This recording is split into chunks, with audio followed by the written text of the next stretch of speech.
It's a brand new day. Wow, look at the church. Wake up every morning and Super say ganda. it's a brand new day. Ito na yung pork ribs and Cause if you got some lemons, make some lemonade. Yeah, take Sarap. those clouds away. Magkano It's lahat? a brand new day. 360. Ayan, kaya ate, 100 tong pusit. Hi guys, good morning. Welcome to another vlog. And it's me again, Bong. And nandito pa rin tayo sa Bantayan Island, Cebu. And it's another day and another adventure. Actually, nagre-ready na tayo mag-check out dito sa first accommodation natin dito sa Bantayan Island, dito sa Sida or Seda Guest House. Ito na sila, nagre-ready. Magsisimba kami dun sa isa sa sikat na puntahan dito sa Bantayan Island, St. Peter and Paul Church. Pupuntahan natin yun ngayon. And lilipat din tayo ng hotel, guys. One night lang tayo dito sa Sida Guest House kasi gusto ko ma-experience na pag nagpupunta sa mga island, sa mga beach, na more or less sana makastay kami sa beachfront accommodation para talagang ma-experience namin na nasa beach kami. Kung hindi masyadong mahal, hinahanapan ko talaga ng beachfront accommodation. Guys, naka-check out na tayo. And ito, yung gamit natin. Papaiwan muna natin, guys. Tapos babalikan na lang natin pagtapos natin magsimba and mag-lunch. Tayo sa St. Peter and Paul Church. Medyo malayo siya. Actually, 3 municipalities meron dito sa Bantayan Island, guys. Etong Santa Fe. Nandito yung mga ganap, guys. Nandito yung mga gimikan, yung mga resort. And Bantayan, and isa pa yung Madridejos. Pupunta tayo doon sa Bantayan area. Andun yung church. Medyo malayo siya, guys. So, parang 2 tricycle pa nga daw ang sakay. So, let's go. Hanap na tayo ng tricycle. And here's the gang ulit. Magagala-gala na. Pero first things first, magsisimba muna tayo. Let's go. Hanap tayo ng tricycle papunta sa sakayan papuntang St. Peter and Paul Church. Medyo may init. Yung tricycle nila, guys, merong red tsaka blue. Hindi ko alam anong ibig sabihin yan. Bakit red tsaka blue? Bakit may kulay blue tsaka kulay pula? Ano po Yung blue. bilang ano sir, sa ibang ruta. Ruta. Saan po pupunta yung blue? Yung blue, papunta pong port. Sa port. Etong pula. Ito sa amin, papuntang banda. Biyaheng dito banda. Dito banda. Okay. Yung ruta pala yun, guys. So, Southwest. sa southwest ng Santa Fe papunta. Okay. Yung kulay blue papuntang port. So kung babalik tayo ng blue, sasakyan natin. Guys, so 2 sakay ng tricycle pag pupunta kayo dun sa Bantayan area kasi nga parang baka per municipality. Hindi pwedeng dumiretso yung mga Santa Fe na tricycle. So doon lang tayo sa may terminal ng tricycle ng papuntang Bantayan. 20 pesos pala yung singil ni Kuya sa atin. 20 each.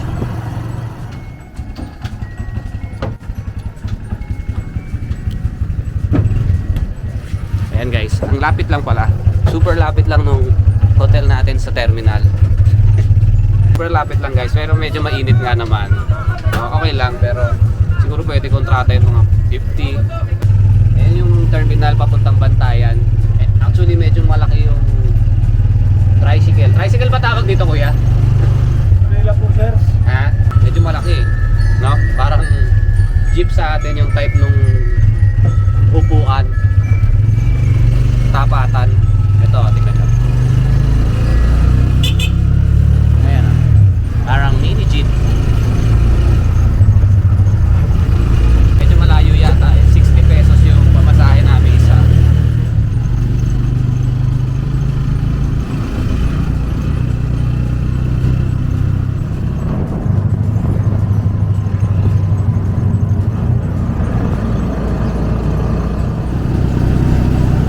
Ayun, guys, yata yung skydiving dito sa Bantayan Island. Ayun yung mga airplanes. Hindi pa natin kaya i-try yan, guys. Baka nakita ito. Wanna try it? Ang ganda ng road. Simentado. Ayan, guys, nakababa na tayo. So, ang laki pala ng Bantayan Island, no? Kasi Ang layo nung travel natin, siguro mga 15 to 20 minutes yun eh. And nasa pangalawang municipality pa lang tayo. Meron pang Madridejos. Ano yung church ho? Dito sa gilid. And merong park. Tingnan muna natin yung park. Tapos picture ako lang yung church. There's a park here. Ito si Dr. Jose Rizal.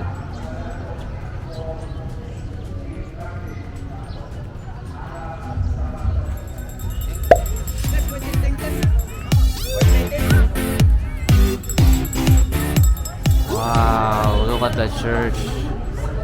Super ganda. Ganda, no? Super nice.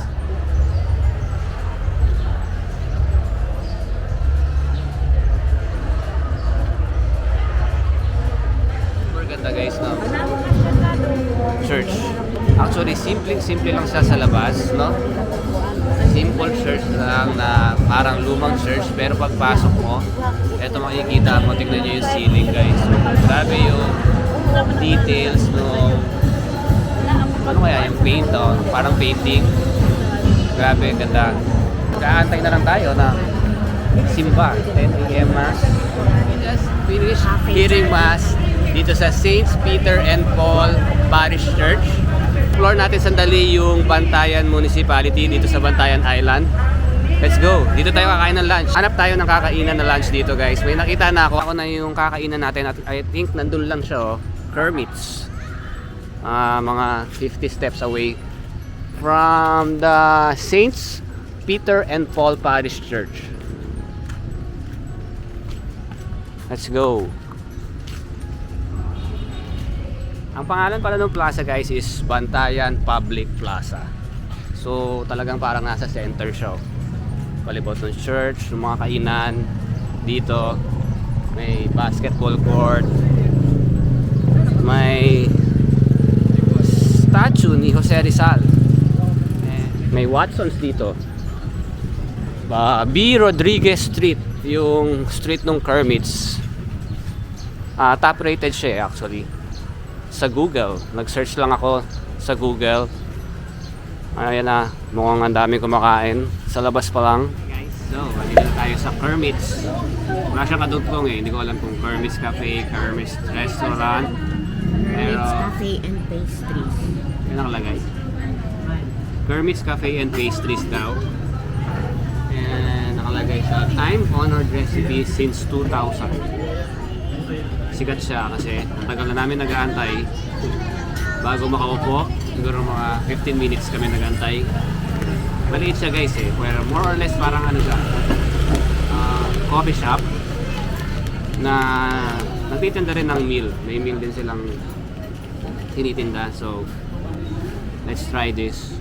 Sinagana namin kasi ito lang yata yung lumabas na top rated restaurant dito sa Bantayan Municipality. Guys, ito yung menu. Yung screenshot nyo na lang or pause. And yeah, mukhang ang sarap ng mga dessert dito, yung cakes, oh. Pastries. Super liit lang niya, siguro mga 10 tables lang. Actually, occupied na nga halos yung daan. Open air siya. Curious kami kung bakit top rated, so we're going to try this restaurant. Is yung cheeseburger nila. Sana masarap. Parang hindi masaya. Pero tingnan natin. And ito yung beef stroganoff. Tingnan mo na, babe. Taste it. Sarap. Parang burger steak. Ikaw na. Go, taste the burger na. Sarap. Oo, parang homemade yung bite. Sarap. Ito na yung pork ribs. And ito yung smoothie ni babe na strawberry yogurt smoothie. And this one is the raspberry lemonade na juice. Okay, complete na yung orders natin. Kinontian lang talaga namin yung order para makatikim kami ng dessert mamaya. Let's taste the smoothie.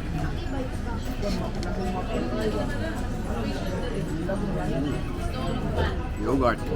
So far, dalawa na titikman ko. Isang drink, saka yung burger masarap. Let's taste the raspberry lemonade. Uy, sarap. Parang totoong lemonade, no? Lambot, guys. Super lambot nung pork ribs nila. Taste na pork ribs.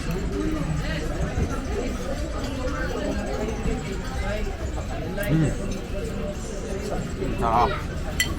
Okay. Alam ko na kung bakit talaga tinatakot ako. Sarap ng food. Talaga. Buti na lang. Napadpad tayo dito. Beef stroganoff.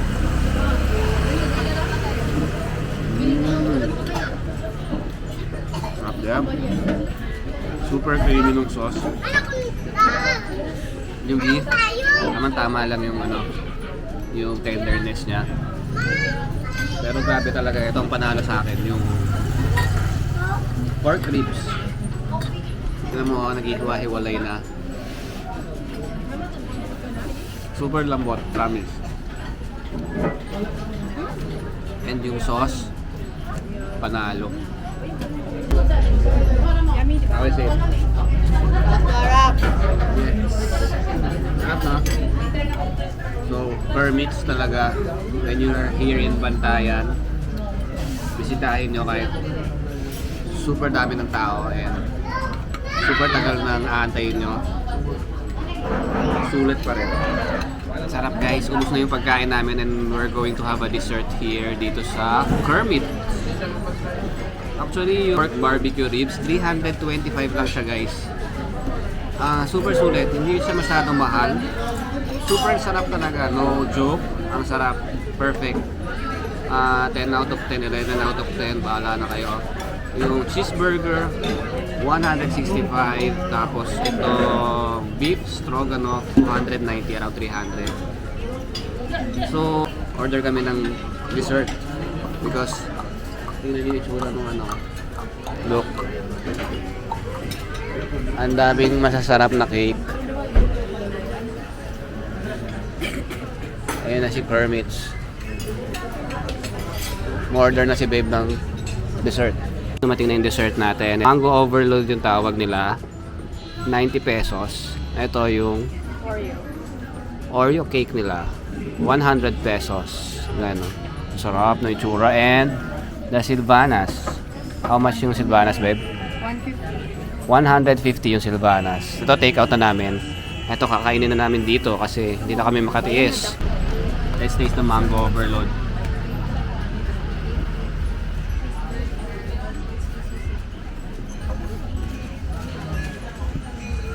Sarap.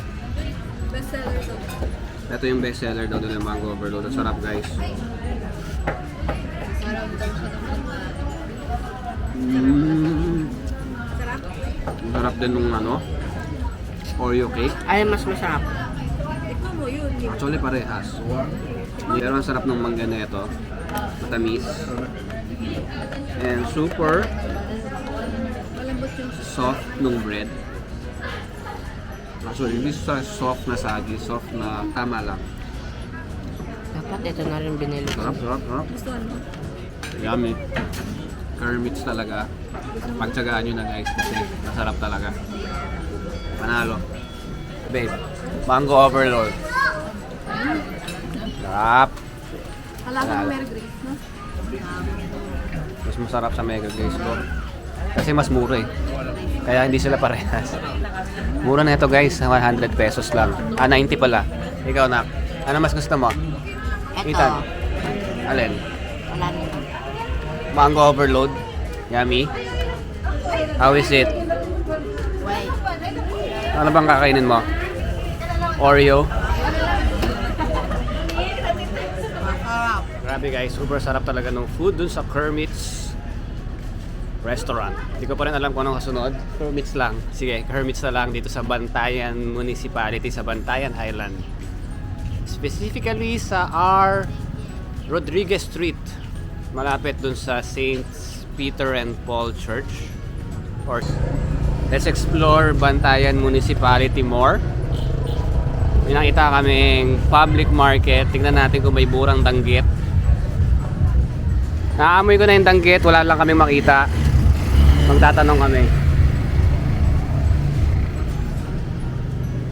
Ito, dried fish entrance. Tingnan natin. Yung mga tindang dried fish tsaka pusit. Ayan. Spicy. Ito. Lahat.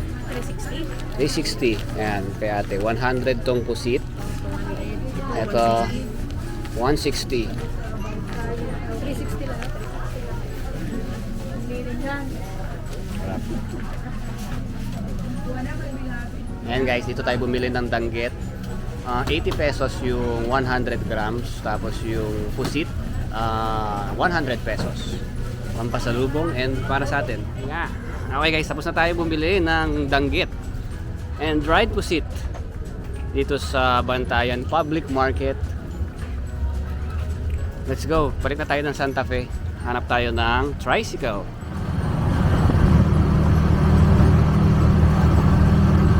Nakababa na kami ng tricycle. Nandito na ulit kami sa may malapit sa hotel natin sa Sida Guest House. Sana nag-enjoy kayo dun sa pamamasyal natin sa may Bantayan Municipality sa pagsimba natin. Tapos yung na-try natin na restaurant, super ganda guys. Super sarap. At nung food na natikman natin, ang sarap, Kermit's. Try nyo pag nagpunta kayo doon. Ayan, kukunin na lang natin yung gamit guys dito sa Sida Guest House. Tapos lilipat na ulit tayo ng hotel doon sa accommodation na nabook natin. Beachfront siya. Malapit lang dito pero mukhang hindi walking distance. 7 minutes away. So, end na natin tong vlog dito guys. Sana nagustuhan nyo. And kung nagustuhan nyo, paki-like na lang and subscribe na rin kayo sa channel natin guys. And abangan nyo pa yung mga susunod nating adventure dito sa Bantayan Island, dito sa Cebu. Bye bye guys!